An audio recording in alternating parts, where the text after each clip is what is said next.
All right. Project Herpetoculture, episode 35. I'm your host, Roy Arthur Blodgett, joined as always by the handsome and charismatic Philip Leitz. Look at that guy. All those people listening are just really missing out. You got to watch the YouTube version, everybody. It's true. And yeah, before we introduce our guest, who I'm very excited to introduce, I want to go through our standard housekeeping and just give a shout out to Dylan at the Animals at Home Network for hosting us on his platform. We are super stoked to be part of this network, and yeah, just grateful for the work he's put in to build it. And also want to mention our sponsors, which are Custom Reptile Habitats, and makers of really amazing premium PVC reptile enclosures that I use myself. And we have an affiliate link for them posted in our bio, which, yeah, if you decide to purchase something from them through that link, we'll get a little kickback at no additional cost to you. We also have Cold-Blooded Caffeine, who make really amazing coffee. And they actually donate a little portion from each bag sold to conservation and coffee growing regions. So that's awesome. And the coffee is also delicious. We have a private label with them, the Project Herpetoculture one, which is a light roast from Rwanda. Highly recommended to try it out. And if you use the code Project Herp, you can get 10% off that. Woo. And then last but not least, we have Redline Shipping for all of your reptile shipping needs. I have been using Redline exclusively this season for all the stuff shipping out of here, and it's been great. I'm really happy with the customer service there. So check them out, support them. And yeah, last thing to say is we have our website and our Patreon launch now. Patreon is at patreon.com/Project Herpetoculture. Any support there is greatly appreciated. We're really trying to grow this into something and put on some fun events, and that'll really help us do it. So yeah, we really appreciate everyone who's already signed on to support us and yeah, help us step in that direction. So with all of that out of the way, I am very pleased to introduce our friend Florian, all the way from Germany. Florian, welcome to Project Herpetoculture. Oh, thank you so much. I'm super excited. Yeah, man. We've been really looking forward to this one. We had to reschedule once because I had a massive snowstorm that blew out my electricity and internet for days and days and days, but we made it happen. We're here. Yeah. And yeah, just to start off, maybe you could just tell us a little bit about how you got started with herpetoculture. Yeah, of course. So basically, since I can think about animals. And a friend of my dad had this little tiny reptile shop in his garage. And when my dad told me about it, I was like, oh, can we go there? And he's like, yeah, we can go. And then the first time I visited it, it was like, it was really tiny. I think it was like 10 enclosures or something. But for me, it was like the heaven. Yes. I walked in there and I was instantly super hooked. So we visited him every week, I think. And he became my mentor. Yes, this was really amazing. Very cool. So it's basically since I can think, yeah, I'm always with animals. What what kind of stuff did he have? Do you remember? Like, was it just a big variety of things, or did he have any? He had some chameleons, some ball pythons, bearded dragons, that's the normal stuff. But he had this free roaming velvet chameleon on top of his table, and it was like, yo, that's insane. Right. That is so cool. That's badass. Cool. Amazing. And he was actually the first dude who really taught me about reptiles. So I was reading in books and stuff, but the first real hands-on experience was with him. Yeah, this Wow. was really Right. cool. That's great. Did Yeah. he, when you say he was the first person to kind of teach you about reptiles, can you say a little bit more about what you mean? Was he sort of like a mentor to you in a way? Yeah, definitely. He had great husbandry, and even back in the days, he had like this naturalistic enclosures, and this was very inspiring for me. And he moved out of this garage a year later, since I was there the first time, and he built this big reptile store, and he bred a lot of cool stuff, and I worked there a little bit and helped him out, and it was really cool just to all his knowledge and stuff. He was like really good at breeding Morelia and Mhm. also domestics, Yeah. and yeah, this was but he sadly passed away 3 years Mm. ago. Yeah, this was a bummer, but Yeah. it's Shame. Sorry to hear that. yeah, Man. this was hard. Yeah, I bet. Yeah. It's always really painful when father time comes for anybody we care Yeah, about. Very difficult that's there. true. Yeah. Yeah, for But sure. he is, what was cool about him, he has all his animals in fairly large enclosures. And the first reptile I bought was from him, a panther chameleon. Ooh. Wow. And he even built the tank for me and set me up with all the stuff. And my dad and I made this really nice back wall. We have this little forest area at home, and my dad split it wood in half and screwed it in the back of the tank. So it was very hard work. It took like a week, small little branches to split up and screw it in, but it was really nice, and it was in the living room. Yeah. Wow. Wicked. That's Awesome. so cool. That's so cool. Yeah. That's So- quite the first reptile too. A panther chameleon. Yeah. Yeah. That's true. Wow. So I started with insects. I was really into praying mantises and worked my way up, sort of said. And I was really hooked with chameleons, and I even had good success. So I bred them. This was really insane. So I was very young at the time and didn't really know what I was doing, but I had luck.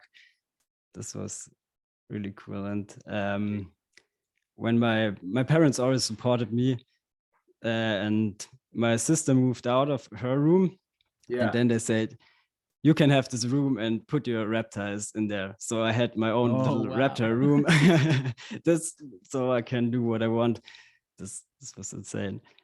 Wow. Yeah. That's amazing. awesome. Yeah. How does that even happen? Like, that's amazing. Incredibly. Big shout Usually outs we're to used the parents. opposite. Yeah. Yeah. Big shout out to the parents. Yeah. Yeah. But wow. permission was no spiders and no snakes. Oh, okay. Ah. Fair enough. Yeah. Yeah. So my mom was scared of snakes. My dad always was like, oh yeah, he likes it, he can have it. That's so cool, man.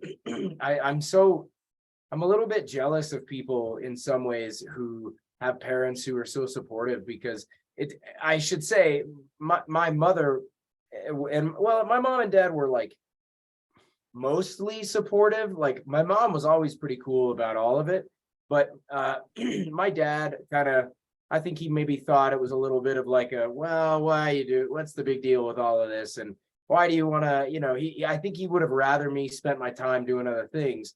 He let me keep stuff in the house and whatever, but it was always a real battle, and so and I feel like one of the interesting common themes we've had with a number of the people on the show has been that a lot of them have had some level of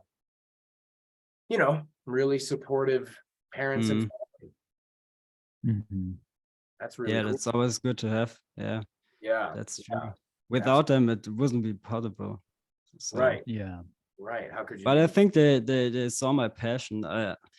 I was always reading the reptile books and all kind of animal stuff related, Yeah, and they always said, so when you want an animal, read about it, make sure you know enough about it. And I can remember I always wanted the Phasuma grandis, the giant Madagascar day gecko, yeah. and I was researching like for a week and did this little presentation for them so I can get one. Gave him like a pitch. Yeah. Ah, And I got him. This was cool. oh, that's great, man. Yeah. How cool is that? And then when I was in the 5th grade, um, I found 2 friends that also kept reptiles, and Okay. they had a really massive reptile room. This was almost like a house, and this was really insane. So they had all this crazy stuff, green iguanas, caimans, and Wow. big enclosures. So we are best friends. I'm still very good friends with them, and yeah, we lived through some nice times, and yeah. Wow, man, that's so Wow. very, very, very cool. So one of the things I'm sort of curious about is what are some of your like if you think like because you seem like a guy who plans that does a lot of planning with what you're doing, you know, because that's I don't think you could have that incredible uh greenhouse vivarium without a pretty substantial amount of planning. Mhm. What are your do you have like broader ambitions with herpetoculture, or is this something that you plan to keep sort of as a smaller, you know, like hobby, or how does that kind of play out in your mind? The thing is, I want to push the husbandry of the reptiles more Hmm. towards the bigger setups and smaller animals. Hmm. Um, I think the beginning was when I was younger. I always wanted the big stuff, so I wanted green iguanas or varanids, stuff like that. And I worked my way up, sort of said, and I bought 2 Varanus indicus, the mangrove monitor. Yeah. Wow. Yeah. We built this big enclosure. This was like 2 by 2 by 2 meters, so really big. Yeah. And they were tiny when I got them. And with all the monitors, they grow very fast. Yeah. And after half a year or a year, it was a big animal. One passed away, sadly, Oh, Mm. but the second one was around 1 meter 20. And I was like, damn, that's not fair in this enclosure, even though it is big. I didn't like it. mm, So I was thinking about what should I do, but it's always the struggle. You buy an animal and you don't want to be the person that sells it because it gets too big. That's exactly the wrong thing to do. And I could brought the monitor to the friend who I told you about with the big reptile room. So they had a bigger enclosure for it. But this was the first time I really thought about, okay, that's not right, putting this big animal in this smaller enclosure. So I thought about, let's make this enclosure for only anoles and a few toads. And I rebuilt it, and this was a very weird mix. So I put in anoles,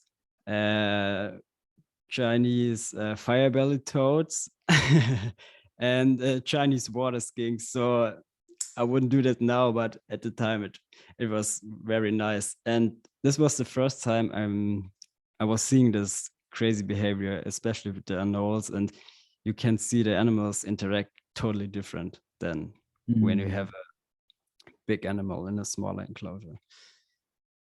And yeah, this was at my parents' place, and then I moved together with my girlfriend. And the first thing I bought was my first snake, so the Corallus hortulanus. And I had them in the biggest exoterra enclosure. Mhm. And then at this time, I met Ben and Till. So these are my brothers now.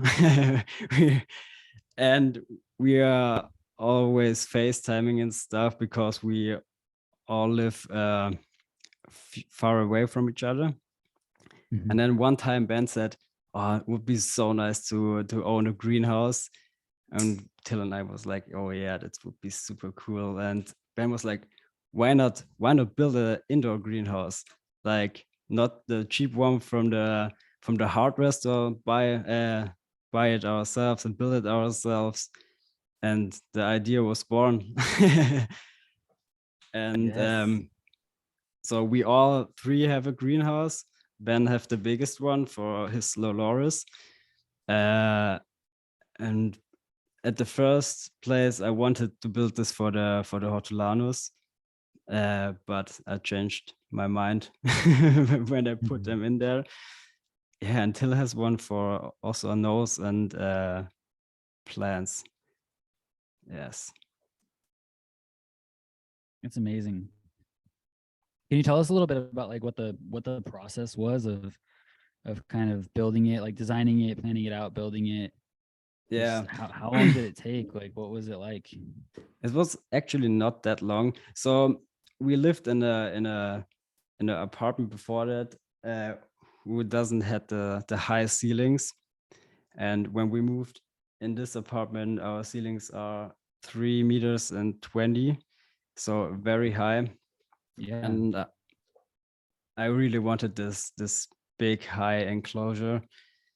And so I just was thinking about what's the best way to fit it in there, because it's in our living room and I wanted that it looks like a showpiece, so sort of said. Yeah. And Ben built his at first, so he has the experience a little bit, and he helped me with building the enclosure. Wow. So planning that stuff out and ordering the aluminium frames and stuff like that. Mhm. About how long was that? I'm sorry, maybe I hope I'm not asking a repeat question or anything. I've been just so focused on what you're saying, but how long was the process from like start to finish? Actually, half a year. Oh wow, 6 months. Okay. Yeah. Wow, good long Yeah. time. Damn. Yeah. Wow. The longest part was looking for a new apartment, to be honest. Oh, that are Yeah, there but that makes sense. are there like any like do you run into, so like here in the States we have, if you're going to get an apartment, they'll have a lot of like restrictions around what you can and can't have as a pet in the apartment. So they'll have like, you can only have dogs under 60 pounds. You can only, we don't allow reptiles here. Is that the same in Germany? No, it's actually you can own any pet or you can't. And I asked the landlord, so we have 2 cats, and I told him about that, but I didn't tell him about the reptile stuff, to be honest. Right. All right. Good. Because I think it's like he would never show up here, but when he would show up, I just would said, okay, this is the greenhouse for the plants. You don't want the humidity in the apartment, right? So I enclosed it. Oh, Yeah, that's a yeah. good idea. Yeah. Yeah, I mean, there have definitely been times when I've done that exact thing where I definitely didn't tell my landlords that I had Yeah. something or whatever, and I just was like, oh yeah, what do you know? Yeah, especially with snakes and stuff, most of the people don't understand it. Yeah, right. Yeah. That's true. So I'm curious, like, I know you obviously had some good role models, obviously, Mhm. in herpetoculture and stuff, but something that I've asked a handful of our guests and that I'm a little bit curious, because I got bullied, I got picked on a lot for liking reptiles when I was younger. Mhm. Is that something that you've ever experienced? No, not at all. So Damn, that's good. Okay. actually, most of the people found it very interesting, and it wasn't even that big of a deal for them. It was like, oh, okay, Flo with his reptiles. And the Wow. funny thing is, my dad is a police officer, and sometimes when they had a call, there was a bearded dragon at the sports ground or something like that. Yeah, yeah, They called me and took me with them to get the bearded dragon. yeah. That's Gotta watch And awesome. out for like those. in the back in the cop car, and all the people looking, what is this little kid doing? What is this little kid done? Yeah. I see. It's this kid and his lizard, damn it. Yeah, that's true. Great.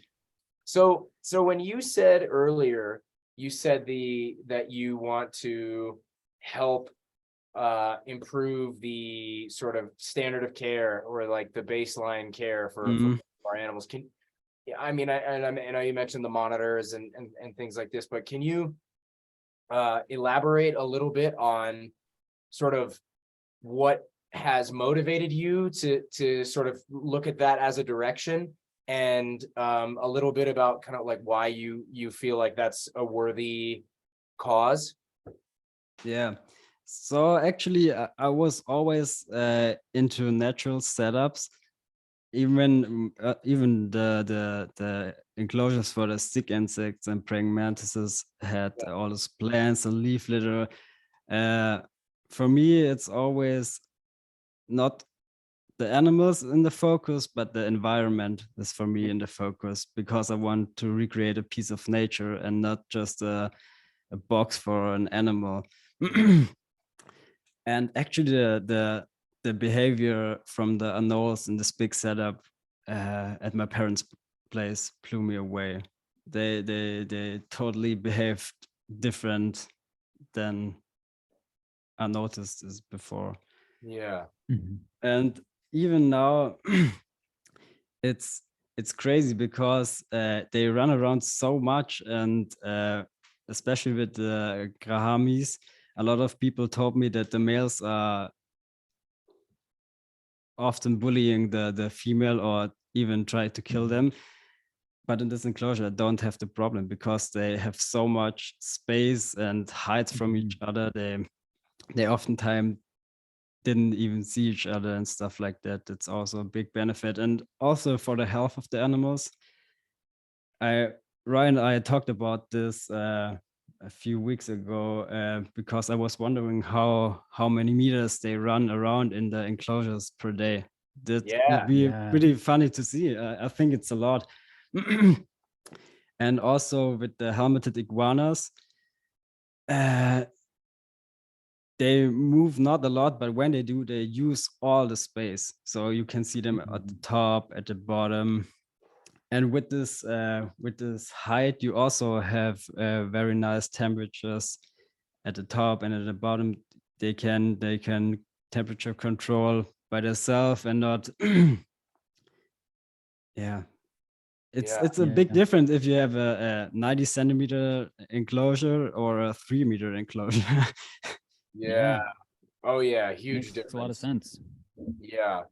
Yeah, it's so funny. I hosted I was doing a Q&A this morning with some of my Patreon subscribers, and someone asked me what is your ideal footprint Mm, for a Euromastics? And I was just like, well, I think I think you're asking me something that is maybe different than what the answer I'm going to give you, because the ideal, my answer is going to be as big as you can make it, yeah. like, Yeah. of course, um, I guess the question probably was more like, what do you consider an acceptable size. You know what I mean? Because like what would be considered acceptable and something that the animal could utilize in a way that's healthy is going to be one thing, and then the potential for what an ideal enclosure is going to be is very, very different. And I feel bad because, you know, some of these folks who are in the, you know, well, maybe not. What I didn't want to do was make anybody feel bad if they didn't have something that was more towards what I would consider an ideal. Like, it's okay. Like, if you're not keeping something, you know, if what you have for your Uromastyx is a 4x2x2 foot enclosure, fine. That's better than a 40-gallon. Okay, cool. You know, if you can, you should make something larger, because these things really do use a lot of the space. You know, the Euros will rip around. You know, I've got mine in these 6-foot diameter pens, and it's not big enough. You know what I mean? I mean, it's obvious. Like, it's just they would use 10 times that space, no problem. You know, so it's an interesting topic, because it's like, I think it's this sort of thing where you can make trade-offs, and I could say, all right, well, if you're going to go with something that's a little bit smaller for whatever it is that you're keeping, then maybe you can get more creative about how to enhance that space inside the box. Yeah. Rather than thinking strictly about how big the box is, how can you make the interior of that box 10 times more interesting, or have more utilizable floor space, or more interesting features for them to interact with. I mean, you know, you can really get way more creative than I think people tend to get with their enclosures. Yeah, that's true. Yeah. So it's a very intriguing topic to me. This one is, I feel like it's real sensitive, because, you know, people don't want to, again, the idea is not to shame anybody for who's not keeping their animal in something gigantic, right? Because we all do what we can do. But I do think it's a, highly important topic, generally speaking, you know? That's true. Yeah. I'm not stopping. I hear something scattering over here, and I gotta make sure. Okay. I got some new lizards, and I gotta make sure they're not trying to kill each other. So yeah, it's fine. Cool. So, Flo, I'm kind of curious about just kind of how would you describe your primary kind of focus in herpetoculture? Because, you know, for some people, you know, it might be this genus I want to keep and breed, you know, whereas, you know, others might be it's just purely about enjoyment and observation. And I feel like you're kind of, you know, you like you described, you have this one amazing setup right now. And it seems like your approach to herpetoculture is not about like necessarily breeding a lot of animals or anything like that. It's more about just kind of something else. So could you describe what it is for you that makes it so interesting? Yeah, it's definitely more of enjoying the animals, in my opinion. So it's pretty hard. Like I said, I first planned to put the garden boas in there, and I had them for like 2 months in the setup. And you know, when you have only one setup, you want to make sure that there are animals inside that you really enjoy, and it's very hard to find. So you have to be very specific with one species. And even now I sometimes think maybe another species would be better suited, but it's always like that. You see a species and you're like, oh damn, that would be nice too. That's a little bit of a challenge, but I think I've found the right balance right now. Because I have 3 different species inside of there. I have the helmeted iguanas, I have the Leptophima smithi, and I have the Anolis grahami. Actually, the anoles were a present from Ben. Nice. So cool. They normally wouldn't fit in there because they're from Jamaica, and I wouldn't have bought them but who says no to a present? Yeah.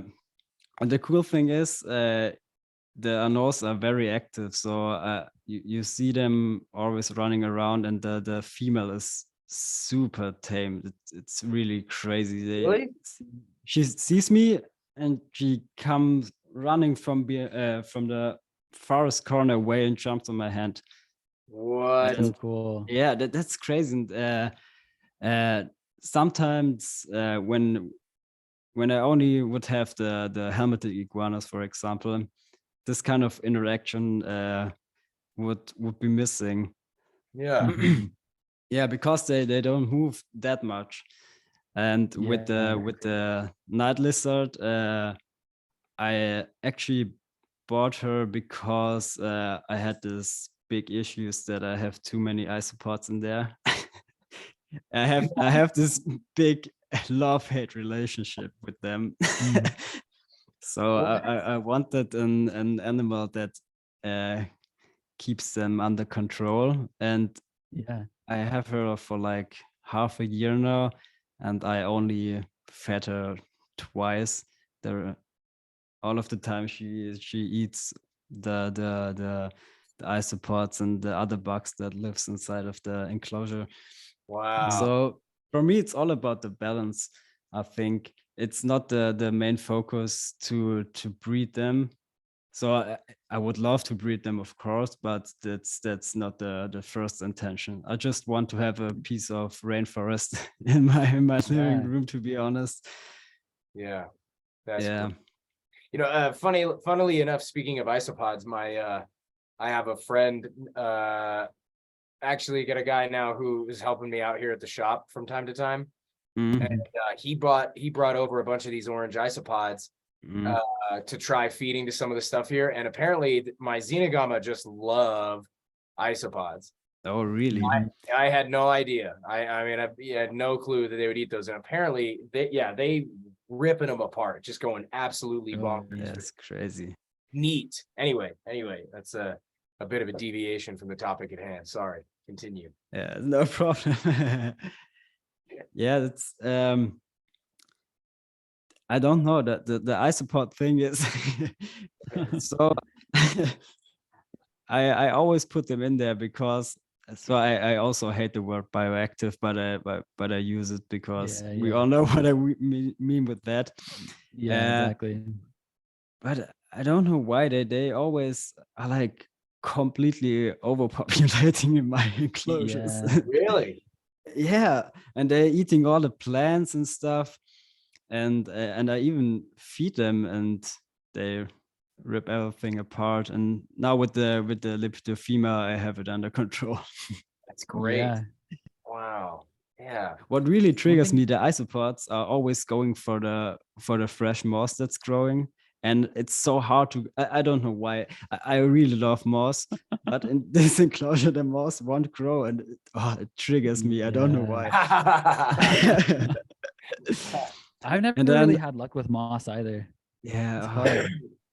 it's really hard. So I built this epiphytic branch, and when I was planning it, I was like, oh, this moss, and there are some bromeliads, some miniature orchids and stuff, and now there are bromeliads and orchids, but no moss. And I'm like, damn it. They just cleaned it off.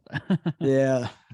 That's Always great. at night, I run around with the flashlight and pick them off the moss, and sometimes I have those little snails in there too, but they Mhm. come and go, and it's now after it's almost a year old now, and I think it's finally found his balance, the enclosure Nice. itself. Mm-hmm. Yeah. Interesting. Very, very interesting. So when you talk about it's more when you say it's more about the enjoyment of the animals and like breeding not being a focus, which for me it's like I feel like in some ways I am wired a little bit differently, where it's almost harder for me to have stuff and not breed it. you know. Mhm. And I mean, obviously I don't intend it to be that, you know, pet reptiles are great. I've got pet reptiles as well that don't breed, Yeah. of course, but there's something about that part of it that for me is really, really captivating. And so I'm curious if, you know, maybe if you can elaborate a little bit more about what that joy looks like for you. Like what are some of the things that you enjoy so much about it, and where do you think that comes from? You know, like, do you think that that's like something that's in us genetically, or do you think that it's something that, like, you know, you just saw the right thing at the right time and you're like, whoa, shit, I got to get that? Or, I mean, I'm curious. Have you thought much about this? No, not really. So the thing with breeding is, I want to breed all of the species, Mhm. definitely. But at the moment, the focus is to make the greenhouse perfect and let it settle in nicely. So first comes the enclosure and that there's everything right. And second, I want to focus on Mhm. breeding. So at Mm, the moment, the enclosure is for me more important than focusing on breeding them. mhm. So the helmeted iguanas actually laid some eggs, but they were slugs, so no Wow. Mhm. fertile. Uh-huh. And yeah, what's also a big part for me is with the helmeted iguanas, for example. It was like this childhood image in a reptile book that my grandma had at home, Mhm. and there was like the picture of the helmeted iguana, and when I saw them for sale, I was like, oh, I need them. you Uh, know yeah. and at first maybe people think they are a little bit boring because they don't move as much, they are not that active, but what's actually pretty interesting with them is the insects that they feed on. And Mhm. then I'm focusing right now a lot of breeding different type of insects that you maybe would normally not feed to your animals. So I have, for example, stick insects. That's maybe a little bit common, more common. Mhm. I Roy's actually got saw it. those. Yeah, I actually saw that post where he fed his Polychrus the stick insect and was like, damn, nice. I need to try that out. Yeah, Yeah, yeah. yeah. Yeah, now I have a bin full of stick insects. And 2 months ago or 3 months ago, I bought those leaf katydids from Yeah. South Yeah. America, and and I've tried to breed them to feed the helmeted iguanas, and it's crazy. They when I got them, they were wild caught animals, and at the beginning they didn't eat that good. The dude said they eat a lot of mealworms and stuff, and I bred roaches at first, but then I dived a little bit deeper in some articles. And I actually found out that they like extremely large prey items and they Yeah. don't eat that often. So sometimes you have a phase where they eat like 3, 4, 5 grasshoppers, and then for 1.5, 2 weeks, nothing. Mhm. And then they are active again. And I'm trying to get some hornworms and silkworms. Yeah. Yeah. You don't get them here that Really? often. Actually, Mhm. yeah. Only in Ham you see them sometimes, but it's not a very common food insect. Yeah, and I want to focus on that because I think that's also a nice enjoyment. So I love to keep the the insects as well. Yeah, yeah, yeah. No, that's super cool too, because, you know, I feel like, you know, on the one hand, the growth of herpetoculture probably means that the majority of those individuals are buying sort of the standard insects and the standard food Mhm. items and the standard products that are made that are meant to be general, right? Sort of like general things, which I think is great because, that's one way that all of this can grow, and that's sort of building a foundation for the future. But I also think it's really cool when people tackle the multi-level approach to the way that they're keeping. So, I have a colony of dubia here and a superworm colony that I use, and I feed that stuff to everybody, right? To the Xenogama and to the Pilbara, to the Hosmeri, even to the Euros sometimes, and it does add another element. It's like this, I don't even know how to describe it. Like I'm terrified of the idea of trying to breed some other insect or something like that. I'm like, man, I'm gonna mess it up, or they're all gonna, they're gonna get loose or something like that. I get worried about it, but I really would want to try it because it's this whole other element of keeping that I think gives you a different appreciation for what you're working with and what you're doing. It's like, yeah, I don't know. I'm not exactly sure where I'm going with this train of thought, but it's I've got really some intriguing. thoughts on it. Yeah, let's hear those thoughts, Roy. Well, I really relate a lot of what you shared about that, just with kind of raising the feeders and trying to provide more diversity in feeders. That's something that, so when I first started keeping lizards again, I had only been keeping my puffing snakes for a while, and then I got Polychrus, and I hadn't kept any lizards at all for well over a decade. And I jumped back in with those. And part of the excitement of it for me was raising my own feeders, and there's just some sort of like way in which like I just enjoy like the whole process, the whole cycle of it. And it's a really similar thing too with the Polychrus, where what you were describing with the Corytophanes of how they specialize in eating larger prey less frequently, and that's also really true of the Polychrus. I think that's something that's common with these species that have this kind of passive hunting strategy, that it's not like a monitor, that's out actively foraging and like, and would eat a lot of small things probably in a day, or maybe, if it can catch one big thing, it would eat that. But, with the Polychrus and the Corytophanes, they'll just sit in the same place for a very, very long time and wait for something to come by and then pounce, right? So it makes sense to really maximize your effort and reward if that's your strategy. Yeah, that's true. And it's yeah. With the helmeted iguanas, it's always weird. It's like you switch on the standby mode on a robot or something, and then they are like for 1 week they move not a single centimeter, and then all of a sudden they like wake up, and then they move around, jumping around, and then it's like 2-day period, and then nothing. Really? Yeah. When I first got them, the male wasn't eating, but he was mating with the female all the time, and was like, dude, please feed. Yeah. The false priorities. Yeah. That sounds like my tricolor hognose snakes. That's my male. He eats maybe 10 times in a year. That's crazy.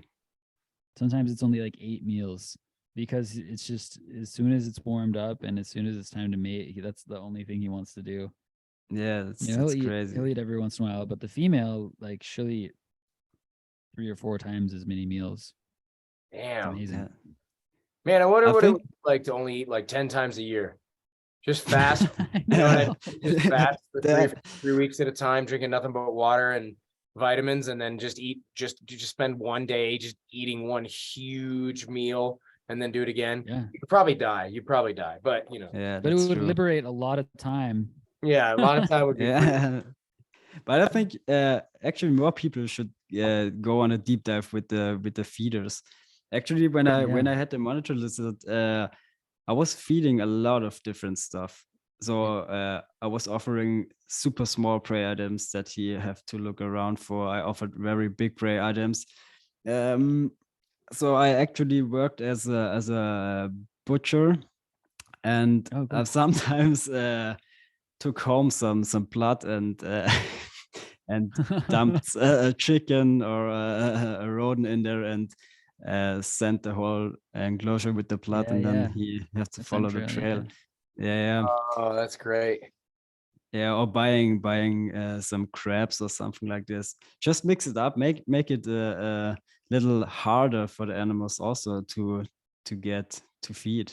Yeah, It's a right. great way of enrichment. Yeah, I think providing stimulation in that way and making them think differently. It's something I've definitely noticed with the bleakers is they approach different prey items really differently. Like the Mm, way that they consume them and attack them is really different. And the first time I noticed that was with the first time I offered a praying mantid mm, to them. Right. And it was really cool to watch because like suddenly like it just took this really different posture and I'd never seen them look mm. like that before. And like the lizard approached the mantid and was like, you know, moving its head all the way all around and like looking for the right angle to attack. And then Yeah, eventually it when it finally did lunge, it grabbed the mantid in such a way that the mantid's arms were immobilized yo, so that it that's couldn't it crazy. couldn't fight back. And I was like, you knew exactly what you were doing with that. That's Like it was very yo, calculated, you know, how it was going to attack this thing. And it like clearly that lizard had eaten mantids before, you know, out in Yeah. South America somewhere. It was really cool Yeah. to watch. The I had collared lizards that I years ago that I fed scorpions to, and mm, Oh and yeah. they would go nuts. And you're right, they would approach them totally differently because they're like, oh yeah, I know what that is. I'm not gonna get Yeah. stabbed by that thing. So yeah. pretty remarkable to see the way they would treat different prey items. It's pretty It's so cool. neat to watch. Yeah. Yeah, Have yeah, you ever yeah. seen the like an indigo like there's I've seen some footage of like Texas indigo snakes taking out rattlesnakes. Have you ever seen that? Oh, Yeah, It's yeah, amazing. They like because they know exactly what they're doing and they just yeah, yeah, yeah. they look for the head of the rattlesnake and conversely the rattlesnakes know exactly what the indigo is doing. And so the Okay. rattlesnakes are doing everything they can to try and hide their head. So they'll keep their head like really low to the ground and like use their other coils to like hide their head so the indigo can't find Whoa. it. It's really interesting to watch. It's like, oh yeah, these things are there's more going on, you know, than yeah. just Then we like think. than Yeah, we yeah, think sometimes. You know, yeah. they're much more sophisticated than I think we realize at times. But Yeah, no, it's funny. I even so here with the Euros, it's been really, really interesting because I'm always trying to give them different stuff, like different, not just different food items, but different like food presentations, right? oh So yeah, different ways of getting to different foods and different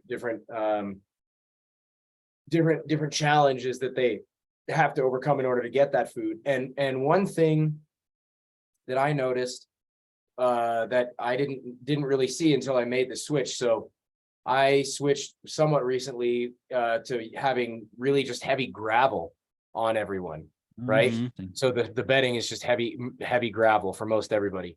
And Yeah, I started noticing that they will like dig through the gravel to get at little bits of food that had either flown out of the food bowl and dried up and fell in somewhere, a seed from months ago that they didn't see, and they'll scratch and get the rock out of the way so they can get to it.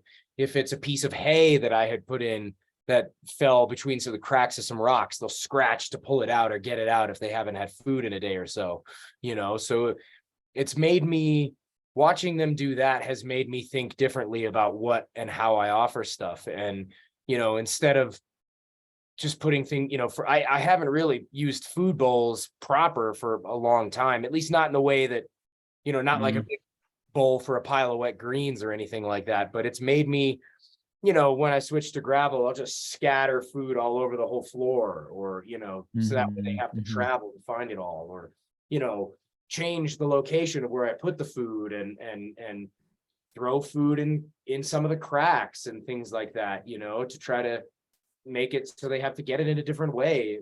And it's been really fun to do that, because I think people get a little bit lazy, especially with herbivores. You know, they don't think of them as sort of, you know, Yeah. they don't think of it like they're hunting or anything like that. So they're like, Right. it don't Yeah. matter. Just put a bowl in there and it's fine. Yeah. Mine seem to appreciate it a little bit, at least a little. Yeah. They do lots Yeah. of foraging, right? You know? Yeah, they do. Yeah. Quite a bit. Yeah. That's fascinating stuff. Yeah, that's also very stimulating for the animal to always have a different spot to feed on and Yeah. always really work for it. So Yeah. it's not something simple like this is very enriching for the animal. Yeah. Yeah, for Yeah. sure. Totally. So, you know, another thing I've been curious about is, you know, sort of like an ongoing topic on the show has been some of the, you know, we'll call it like cultural differences, for lack of a better word, between sort of the, like, you know, even in, you know, so here, you know, think about here in the United States, just specifically, right? Like, it's like, oh, you know, this is sort of like the broad culture in the United States. And then we'll say, oh, it you know, kind of differs from, you know, European herpetoculture in various ways, which differs from Asian herpetoculture in various ways and things like this. And I was, you know, we've had varying responses on that from, oh, no, it's all the same. There's plenty of terrible keepers here in Europe, and as opposed to in the United States. And, oh, well, actually, it's not as if Europe is one big nation. Everyone's very, very different. So keeping in Germany is going to be different from the average keeping in the Netherlands, which is going to be different from the keeping in, you know, in England, which is going to be different from keeping in Italy, and blah, blah. And so I was kind of curious if you have any thoughts on that topic, or if, you know, any well, yeah, if you have any thoughts on that topic. Yeah, definitely. So I'm seeing it a little bit different because I also see a lot of bullshit keeping here in Germany as well. Yeah. And I think there are a lot of great keepers out there, but here in Germany there's also a lot of trash keepers out there. Really? Yeah. So I've seen more trashy setups than I've seen actually very good setups. Right. Interesting. But that's in my area at least. So I'm not that well connected. So over the years with Instagram and stuff more, but it's always the small bubble that I move around in. And it's always funny when you tell people you have reptiles. It's always like, oh yeah, you have this terrarium with a lizard inside, right? Yeah, kind of. And then you show the picture, and the people are always like flashed away because they have this image of this small enclosure with the lizard or snake inside. Right. Yeah. Right. Yeah, I've had sort of similar experience here in some ways where, you know, back when I was still keeping at my family's home, I'd have, you know, people ask me like, oh, so you have a bunch of lizards, huh? I'm like, yeah. And they'd be like, oh, you know, that sounds kind of cool. Do you think I could come check it out sometime? And I'd be like, yeah, sure. Come on by. And, you know, usually just friends from the jiu-jitsu academy or whatever. And then they would come over and they would walk into the room and they'd be like, whoa, holy shit. I was expecting like a couple of cages in a corner somewhere, you know? And I was like, yeah, dude, get on my level. Yeah, that's true. It's I think it's always Europeans are always treated a little bit like that we are something better, but I think a lot of people also need to step up their game. Sure. Yeah. Well, I think some of it might be that, you know, here in the States, I know lots of people who, you know, I've known so many different people who keep reptiles, whereas, you know, so I've seen so much of how bad it can go. You know, I spent years working in a local reptile shop, and seeing the terrible, terrible results of some of that was so painful. And so then, you know, it was sort of like it's probably an issue of lens, because I think for a lot of us here, the only exposure we get to European keepers are the ones who go through the trouble of sharing what they're doing online. Yeah. You know, Right, it's yeah. like, that's all I Yeah. see. It's like, that's almost all I'm Yeah. ever gonna see is like Florian's Instagram, or, you know, any of the Instagrams of any of the other folks that we've talked with overseas. And it's like, that's all you see. Then it's like, oh, okay, well, you know, I guess that must be the average. But, you know, Yeah. but my friend Camille Hammers over in the Netherlands, he told me something similar. He was like, no, there's plenty of shit keepers here too. Yeah. You know, who That's are true. keeping everything subpar, or not thinking it through, or not giving them good lives or anything. And that's kind of hard to swallow, you know. And Yeah. another reason this comes to my mind is because another thing we've talked about periodically is how over the last, I don't know, maybe the last 10 years, I've had messages from people from all over the world. And I feel like for a long time, it was mostly folks. I would get huge numbers of messages from Korea, Japan, Taiwan, Malaysia, Indonesia about Uromastyx. And then only in the last 2 or 3 years, I've gotten messages from folks in India. Interesting. Sorry. And that was totally new. I'd never received messages from anybody in India before.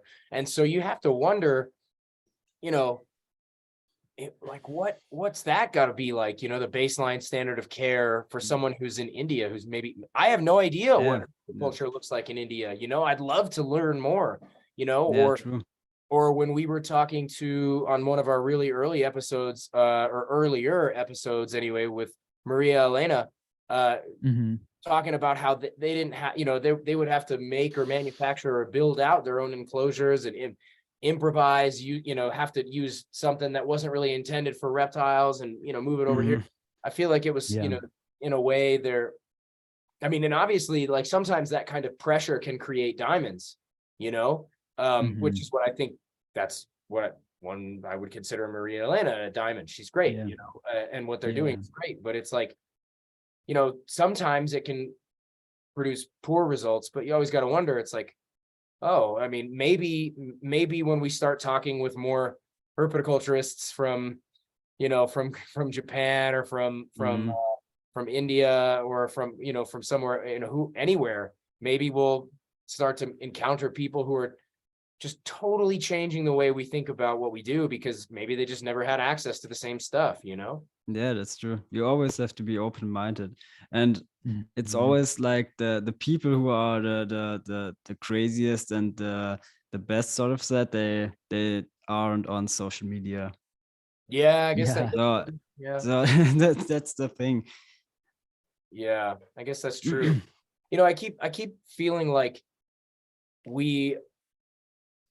herpetoculture is, you know, I feel like everyone would maybe, it's probably obvious to people that herpetoculture is sort of like a microcosm of the greater world, right? It's like, it's sort of a smaller version of the whole world in some way, right?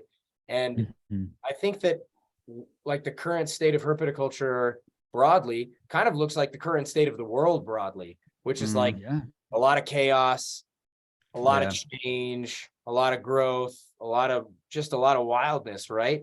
And so it's I think it's kind of really, really exciting. I think it's like, man, by the time the three of us are like the old folks, the old fogies, well, you know, get off my lawn, you damn kids. By the time that's us, when we're in our 60s and 70s, looking at what the you know, the next generation is doing in herpetoculture, it's probably going to look so different. I mean, totally. Maybe. I don't know. What do you think about that? I hope so. I hope so. I think change is always important, and maybe what would be super nice if the hobby gets a little bit more expensive, to be honest. So I always think about marine setups, the aquarium hobby, and I'm like, damn, this one lamp costs as much as the whole greenhouse. It's a Right. totally different level. Right. And I think when you make the products a little bit more expensive, and maybe the animals and the care of them, you sort of pushing out some keepers that aren't really into it. You know what I mean? Mhm. Yeah. So Yeah. the nobody would buy an marine setup for 2K just because he likes it. You know, it's a Yeah. different type of money on spending on a leopard gecko, where you have to maybe spend $100 to get a small enclosure with animal. Sure. Yeah. I mean, you, That's something I think about sometimes with yeah, like the gatekeeping, barriers to entry, that kind of thing. And I think that Mm, there's definitely like a balance, right? Because you want it, like I think, like I want herpetoculture to be accessible for everybody, mm, like yeah, regardless of what income bracket they have. yeah, But at the same true. time, there are real limitations, if like with income in herpetoculture, it's hard. It's an expensive hobby, but Mm, I think that it's interesting because there, at least in the US, I hear people say a lot like reptiles are good pets because they're inexpensive pets. mm, And I think that that's because of kind of the dynamic that you're describing, where people can go buy a well, you can buy a green anole or something at the pet store for less than $10, and you can buy a setup for it for less than $100, and it's probably not going to live very long because mm, it's not actually it's not designed to. In some ways, like there's disposability is kind of built into the arrangement, and that's kind of how Mhm. people think about mm, reptiles sometimes. Sometimes people are like, oh, I'm going to go get this animal for little Billy or whatever, and I don't really expect it to live very long. And I think you that know what, Billy? No. and I think that it would be yeah, like you say, if things were like just on average the prices were a little bit higher, it would create more of a barrier to entry of like where people would have to be more thoughtful about. yeah, It's like, I'm going to spend $7 a lot more carelessly than I'm going to spend $100, versus and on and on and on, of course, yeah, so. that's true. Right. But yeah, it's a complicated one. What do you think about that, Phil? Well, so I mean, it is an interesting topic. I've thought about this as well. It's like I know I've said a few times publicly that like in my mind there's something so strange about the fact that I can go down the street and spend $25 on a Cuban night anole or Mhm. $50 on an Asian water monitor or something like that. It just seems so out of balance and so not right, you know? Mm, Now, at the same time, I also have mixed feelings about it because it's like on the one hand, I really, really want herpetoculture to grow, you know? Mhm. And I don't think that it's necessarily mutually exclusive. Like I don't think you have to have cheaper prices in order to have herpetoculture no, grow, or not at all. Yeah, yeah. It's just that like I don't know. I don't know.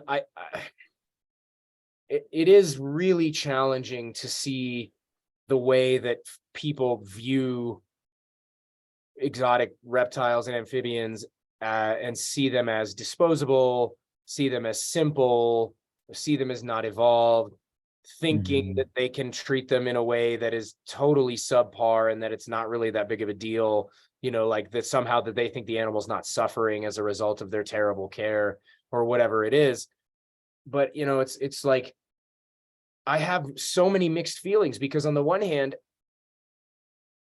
you know, there's a part of me that looks forward, say, to the next 100 to 200 years and thinks, Mhm. okay, maybe we'll have this future that looks like an extremely diverse and rich hobby with hundreds and hundreds of different species available for people. But then there's another part of me that's like, you know what?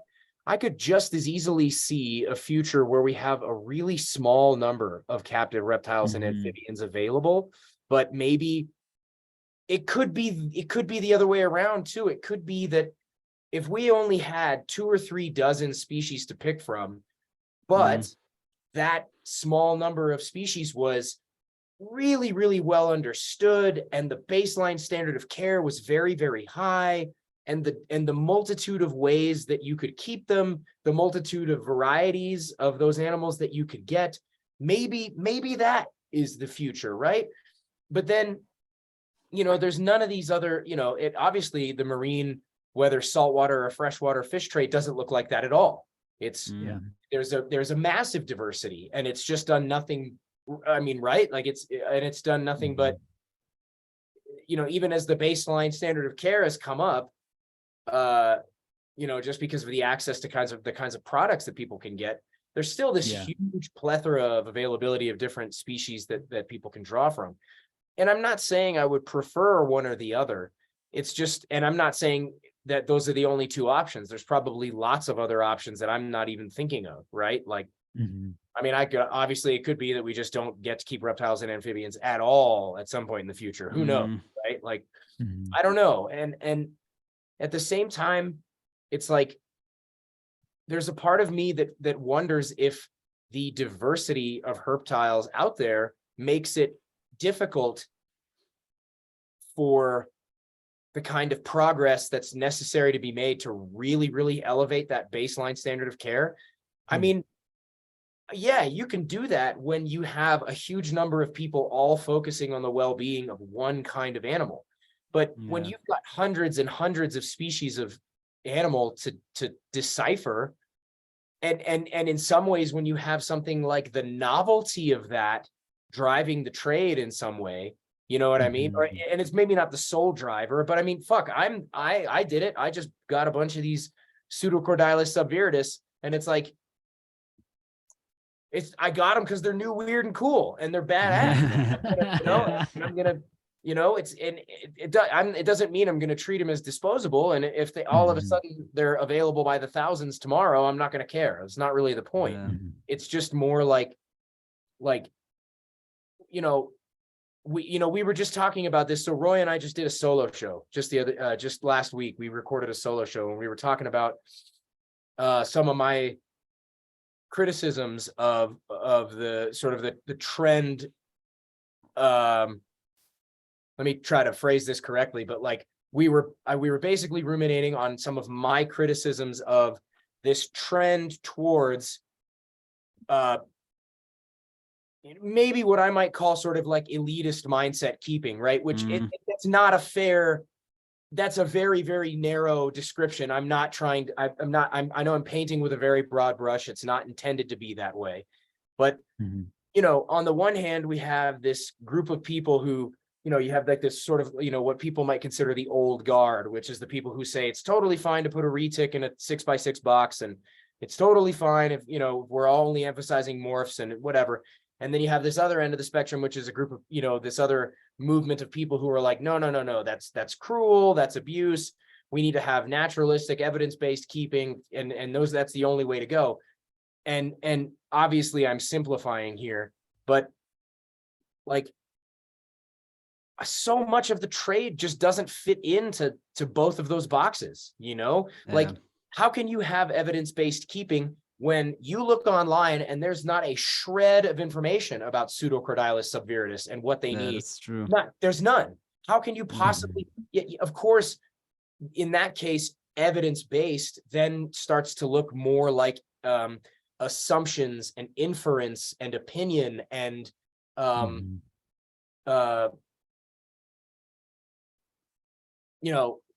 pure experimentation, right? And so it's a lot harder to and when you have such a huge portion of herpetoculture that is that, where it's got to be 90% of the animals that we can get our hands on in the trade have very, very, very little in the way of data and information about them, right? I mean, just because there's a few care guides online, that's dick. That's nothing. Yeah. You know, the only things that we have a lot of evidence on is ball pythons, bearded dragons, crested geckos, leopard geckos, corn snakes. You know what I mean? Like, you know, and maybe, and it's a spectrum, right? So if on the one hand we have the ball python, and then on the other end we've got, you know, you name it, any of the species that we don't know anything about. There's always going to be stuff in the middle where we know a little bit about Uromastyx, and we know a little bit about boids, and we know a little bit about varanids, but we don't know. It's not like the kind of information that's out there with regard to bearded dragons dwarfs that of the vast majority of other things that we keep. So I don't know. It's such a weird topic. It's so fun to like hypothesize about the way things may or may not look in X number of years. And yeah, anyway, maybe I should stop there and get your guys' thoughts on some of that stuff, because I've just been rambling for a few.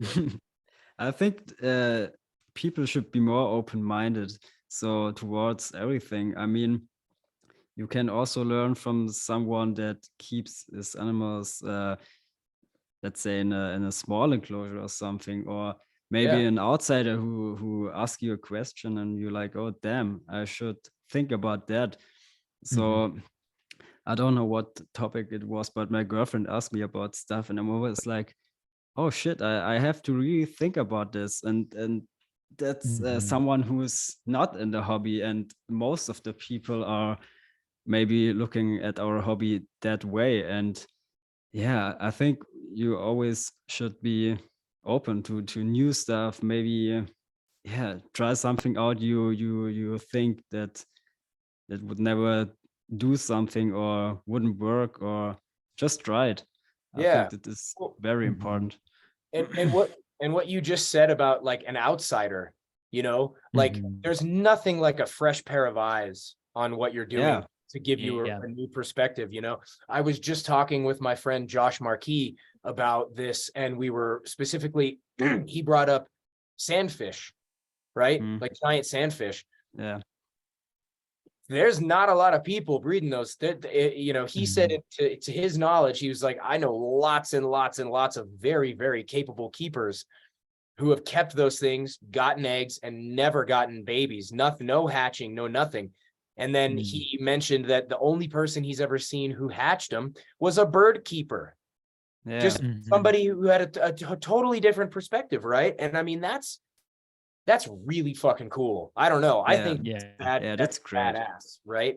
And so that's where you have a mixture of things. Like on the one hand, it really does seem like so much innovation comes sort of at the margins, right? Yeah. At the edges of what people think is possible or is acceptable. That's kind of where a lot of success is found. And then the more you have people like wedged into this, like this is the way it is done, you're going to get so much less innovation. I don't know. And I know it's really ethically fraught, because we're talking about living creatures. We're not talking about just an art form. We're talking about art that is alive, stuff that we have to consider their well-being and their experience and their perspective. And of course, we absolutely should put that at the top of the pyramid, or no, excuse me. We should put that at the bottom of the pyramid as the foundation of the thing that we all should start from, you know? But at the same time, you know, I do worry sometimes about dogma, about people getting ideologically driven, and how dare, I'm just going to finger wag to you about how dare you keep anything in a box. I mean, you know, I tell you what, and it's like, well, yeah, I mean, I'm with you for the most part, but you know, you said it best, Florian, right? You know, you have to keep an open mind, right?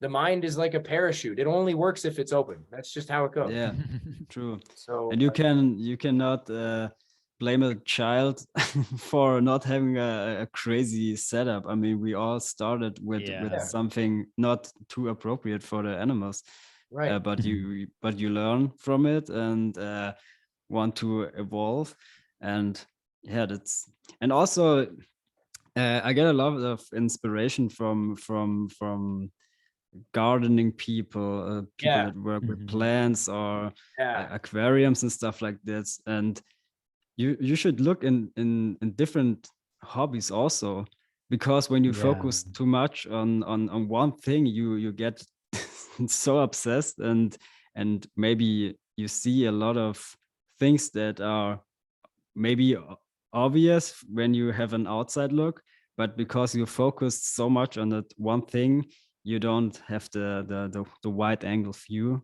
Yeah. And Mhm. I have to say, for the greenhouse, for example, I took a lot of inspiration from botanical gardens. Yeah. So I didn't really looked at other vivariums and stuff. I mostly watched how botanical gardens are doing their stuff, and try to mimic that a little bit. Yeah. No, I mean, that's, How sorry, would Roy. how common is greenhouse keeping in Germany? Like I know obviously I see you and Ben and Till, Yeah. but I obviously I don't have my finger on the pulse over there, and like it strikes me as like a pretty novel kind of different way of doing things, but I don't know how rare or common it is there. I think that the way we do it, it's not very common. You see sometimes people buying those uh, greenhouses from a hardware store. You know what I mean? Those Yeah. for Mhm. tomatoes and stuff. Yeah. Yeah, yeah. I saw that sometimes, but with building it's yourself, I didn't see that. You mean it's not a real greenhouse. So Ben's greenhouse is a real greenhouse. Mine is more like a hybrid. We call it actually only uh because of the materials, the greenhouse. So you Yeah. can also say a giant vivarium, Mhm. because it's not really a greenhouse. But the greenhouse uh, stands for more than just enclosure. It's like a little movement sort of thing. Yeah. Yeah. Yeah, yeah. Maybe Can you tell us that, a bit more about that? yeah, it's uh, when people hear you have a greenhouse at home, they're like more impressed than when you say you have a enclosure, a vivarium at Yeah. home. And when they see it, you have a man, I don't know how to say say that. um yeah, it's a little bit, it's different. You approach it a little bit different also. Mm. Yeah, yeah, Mhm. Mhm. definitely looks that way. Yeah. Super interesting. I mean, I mean, it's go sorry, go ahead, ahead. Phil. Nope. Nope. Nope. You go. I was gonna pivot a little bit about. I mean, it seems like we've been talking a lot about kind of these like central conflicts and stuff that we see in herpetoculture, and it's Phil and I have been speaking a lot to our experience here in the U.S. But I'm curious about like your perspective. Like, what are the kind of conflicts or issues that you see people reckoning with in herpetoculture in Germany right now? Is it different, or is it a lot of the same topics that we've been talking about? So at the moment, the government is also trying to make a positive list Oh, interesting. with the animals. So and the part where I live, we can basically keep everything that we want. But there were a lot of incidents in the last few years where venomous snakes escaped, and a Oh, lot of ball pythons found outside because the electricity bills were Oh, exploding wow. and stuff like that. Yeah. And that's the sad thing. You always see the bad news on the media and always the positive side. And when you see it from an outside perspective, of course you want uh, to to ban that stuff. You know what I mean? Mhm. yeah. Of Mhm. And I course. think we all have the same problem right now, that we are a little bit on the edge of the keeping side from reptiles that there's maybe a banning going on. Mhm. Yeah. So I can understand the people that say, yeah, why should someone have a anaconda or a crocodilian at home? So when you're not in the hobby, you can't understand it. And when you see how most of the animals are treated, especially the big ones, I think it's you can't blame them for that. Yeah, but Yeah. I also think that, like, you know, not to I guess this is just sort of like more of a devil's advocate kind of argument, but I feel the same way about dogs and cats. I Yeah. mean, Mhm. I mean, what, you know, I know lots of people who have dogs or cats as pets. I don't know a lot of people who keep dogs and cats very well. You know what I Yeah. mean? Mhm. Like, I know a lot of dogs and cats that are overweight, bored, unhealthy, mismanaged, you name it, right? And yet, I mean, shit, stray cats are a bigger problem than stray reptiles anywhere in the world. Yeah. Oh You know? yeah. And yet there's not anybody pushing legislation to, yeah, no more of these damn cats, Mhm. you know,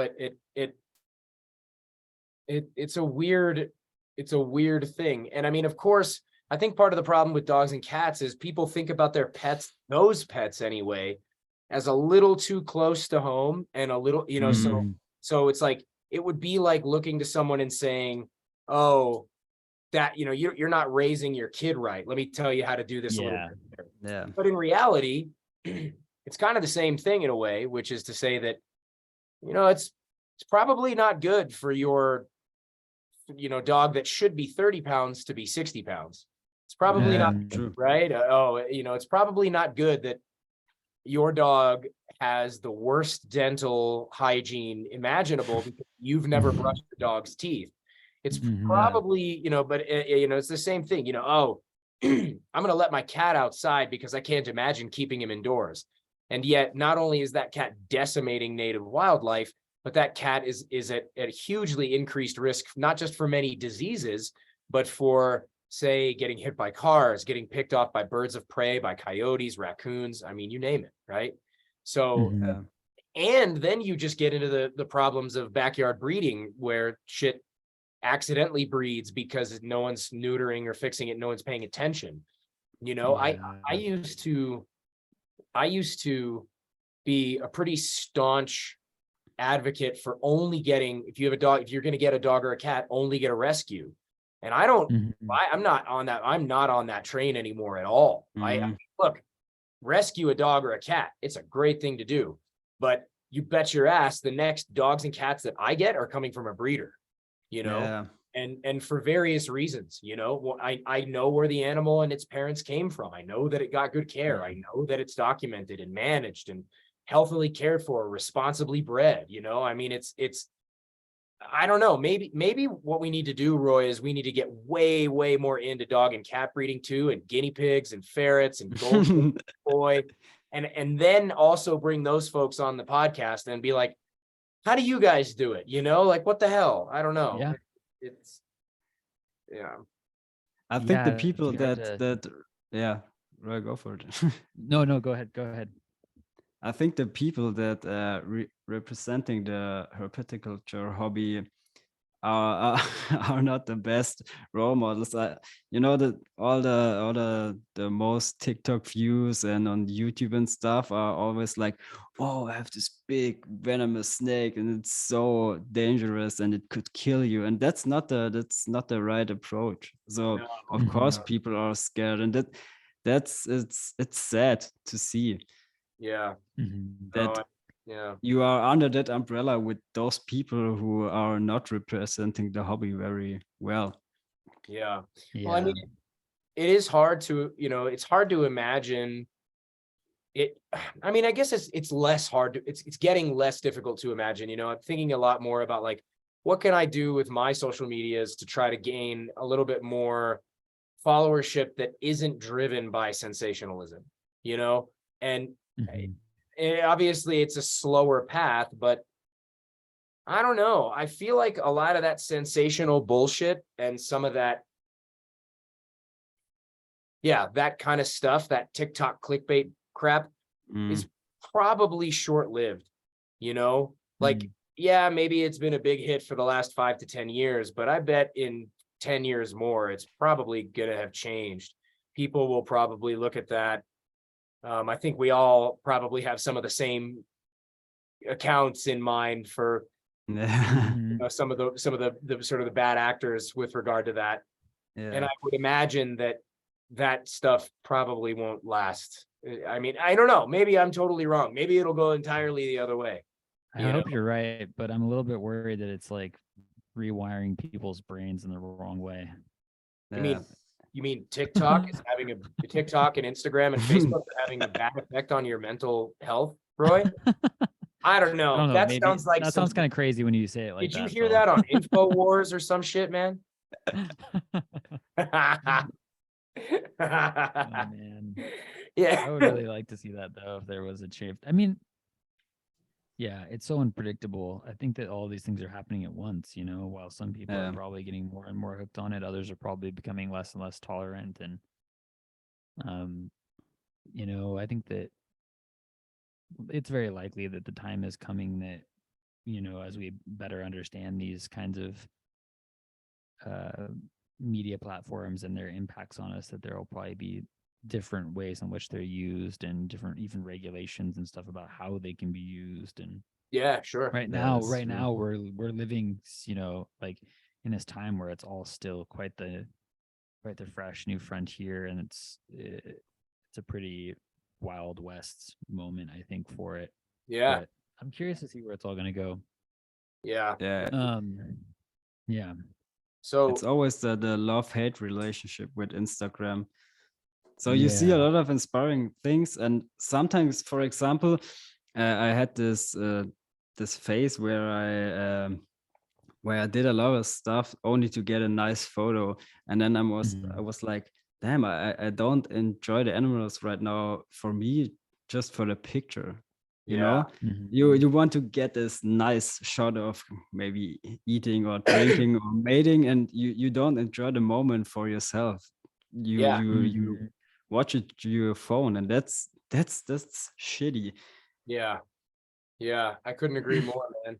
I mean, I agree with you that it is love hate, you know, because there's so much positive that I do get out of meeting cool people on Instagram like yourself, and you know, like Roy. I wouldn't know Roy if it wasn't for the socials, you know. Yeah. And so it can be complicated, but you know, I don't think it's all bad. I just think maybe, you know, maybe in 50 years the social media feed will be such where you can kind of select your ethics going, you know, you like it, like, well, I'm not interested in sensationalism. I'm more interested in artful, mindful, whatever. And it's like, all right, well, you're only going to get Florian and Roy and, you know, Brian Minna and all these other, you know, individuals. And, you know, someone else can select for dodging a giant retic biting you in the face. Is that a little too on the nose? Do we need to edit? No, that was good. That was perfect. You don't have any, no one knows who I'm talking about. Come on. Yeah, no, that's true. Well, listen, so gentlemen, for the podcast listeners who don't know, because of our time difference, Florian has put himself in the unusual position of being awake at now or almost 2 a.m. in Germany. So he's really showing up. Yeah, he's being a champ, really going above and beyond. Going strong. Yeah, super strong. So with that in mind, and with the knowledge that it's 10 to the hour right now. So about 10 after the hour, I absolutely have to go because I'm meeting my fiance for dinner. So I don't want to get in trouble. So with all of that in mind, and to be as respectful of Florian's heroic lifting, how do you guys feel about wrapping up and asking maybe 1 or 2 of the last questions? Is that okay with you? That's fine. Yeah. Okay, cool. Roy, do you want to be there? Yeah. Okay. Sure. Cool. So, well, one thing I'm curious about, Florian, is just like, what's the future for you as it relates to herpetoculture? Are there any certain goals or ambitions that you have right now that you want to achieve, or is it just to enjoy Mm, this moment as it is? What's next? so the big goal is to have a real greenhouse. Yeah. So maybe something very big, but I think for the moment I want to enjoy this setup because uh, you need a lot of money to build a big greenhouse, and it's also the thing where I don't know where I want to be in 2 years. Mm. I'm not that old that I can buy a house in the next 2 years or so. So at the moment, just enjoying the hobby, connecting with people, Mm. and try to make a good hobby. Yeah, Nice. yeah, Beautiful. cool. Awesome. Well, Well, no, go you yeah. pointing at Roy. Okay, well, with that,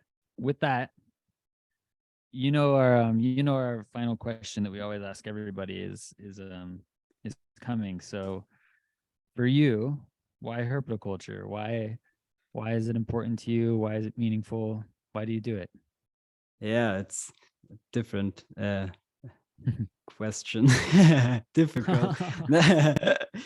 For me, it's like I was thinking about it for a long time, but I don't really have a good answer. But I think it's a teacher. So a teacher of Yeah. life. You learn about animals. You learn about environment. You learn about people. Different characters. It's more than just keeping animals. It's like it's my life. So Mhm. I every second I only think about that topic, and I couldn't live without it, to be honest. I don't know what I would do when they say you can't keep any reptiles. Yeah, Mhm. same here. Yeah. You and me both, man. Damn. With you on that. It's a teacher. That is such a Yeah. good answer. You say, "Oh, I don't Yeah. really have a good answer," and then you give a good answer.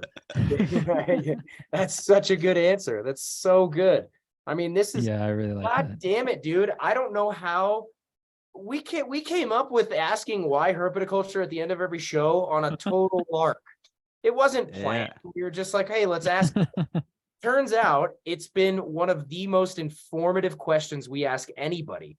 The best answers that we've ever gotten for anything has been when we ask why Mhm. herpetoculture. God damn, dude, you knocked that out of the park. I love that answer. Shit. Yeah, Wow. Yeah, you learn so much. Yeah. So I it's learned a true. lot about people. There are so many different characters, and it forms you. So Yeah. Mhm. Damn. That's absolutely Yeah, right. Holy really shit, well said. Florian. That's such a good answer, man. Thank you. thank Yeah. you. Yeah. God damn. Well, So go ahead, Roy. yeah, where can our listeners find and connect with you on social media and all that stuff? The only social media I have is on Instagram, the reptiles, and we have a Greenhouse Boys Yeah, channel as well, but we are not active at all yeah, on Uh, that.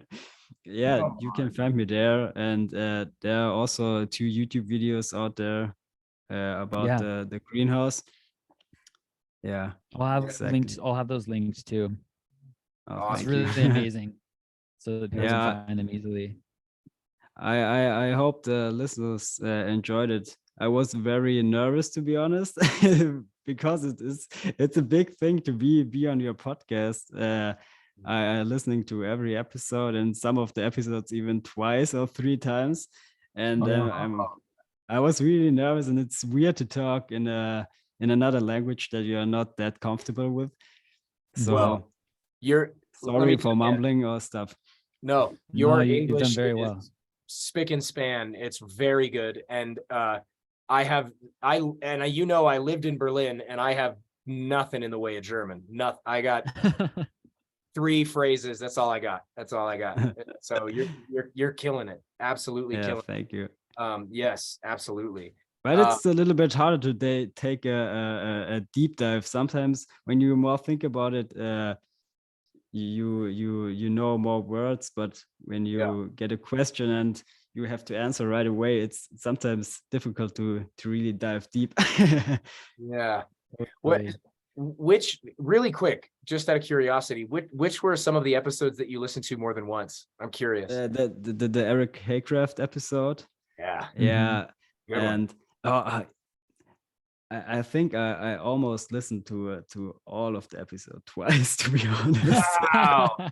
That's awesome. Wow, that's Holy awesome. shit. That's, Yeah, I really enjoy it. And always when you ask the people the questions, I'm thinking to myself, what would I answer to that? yeah. Yeah, I really enjoy the podcast, to be honest. So it's a real big honor to be on here. And it's Man. people should listen to the whole Animals at Home network, because there are the people where the herpetoculture should go to. Yeah. Awesome. Look, that is look, that's really gratifying to hear, Florian. Thank you. And you know, we are equally as psyched to have you on the show as you are to be on the show, I'm sure. Thank you. Definitely. No, thank you a ton. Well, I believe with that in mind, that's about the moment. Roy, you wanna hit the I'll button? hit the button. Thanks, Yes. everybody. Thank you.